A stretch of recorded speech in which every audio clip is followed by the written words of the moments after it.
Hello Donut fam, Glazy here.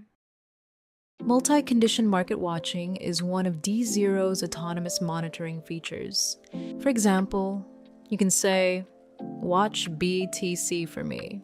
Notify me only when it breaks below 60,000 and 24-hour open interest drops more than 5%, and the fear and greed index is under 30, all three at once. Otherwise, don't bug me. Here's how the tripwire works. First, D0 parses the three conditions into one clean slug, BTC panic watch.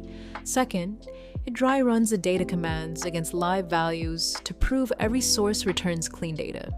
Third, it checks you're not maxed on active loops and locks in a 30-minute poll interval. Fourth, it writes the contract, a LOOP.md plus state file that records your exact thresholds in the dedup rule so you don't get pinged twice for the same event.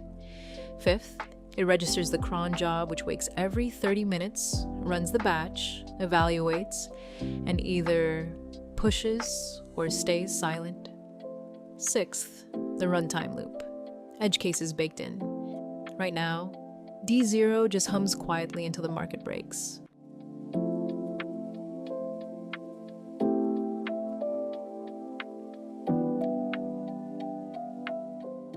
All thanks to D0. If that sounds useful, follow us on X and YouTube for more tutorials, and try D0 at getdonut.ai. Donut.